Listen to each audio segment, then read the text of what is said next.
जोडाक्षरयुक्त वाक्य वाचन.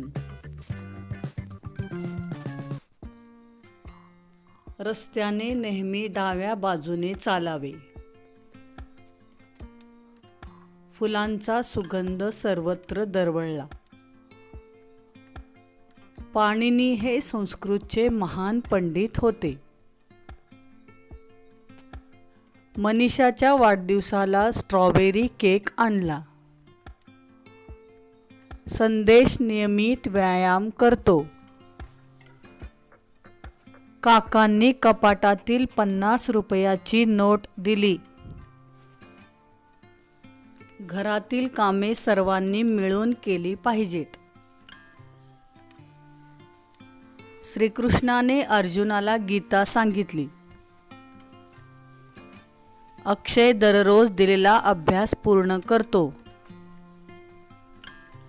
चित्रपट पाहताना सर्वांना खूप मज्जा आली. पृथ्वीराज खेळात विजयी झाला. मांजर पिंपळाच्या झाडाखाली उड्या मारत आहे. महाराज आगगाडीने कोल्हापूरला आले. दोघे प्रवासी मोटारसायकलवर प्रवास करत होते. उन्हाळ्यात पक्ष्यांना पिण्यासाठी पाणी ठेवावे. शिकारी कुत्र्याने सश्याचा पाठलाग केला. आत्याच्या घरी आम्ही खूप द्राक्षे खाल्ली. माझ्यापेक्षा दादाला नेहमी जास्त पैसे मिळतात. आईच्या कष्टाची नेहमी जाणीव ठेवली पाहिजे. मोहनच्या घरी पुण्याहून पाहुणे आले. पर्यावरणाचे संवर्धन करणे ही सर्वांची जबाबदारी आहे.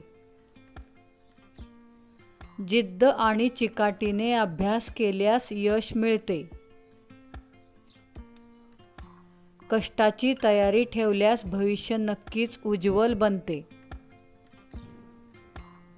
संत गाडगे महाराज हे महाराष्ट्राचे प्रसिद्ध समाजसुधारक होते. सर्वांनी उत्साहाने किल्ल्याची चढाई केली.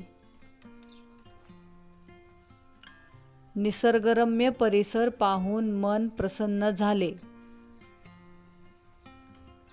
पुस्तक वाचल्याने मनाची एकाग्रता वाढते. नियमित व्यायामाने आरोग्य चांगले राहते. दिवाळीच्या सुट्टीत आम्ही आकाशकंदील बनवले.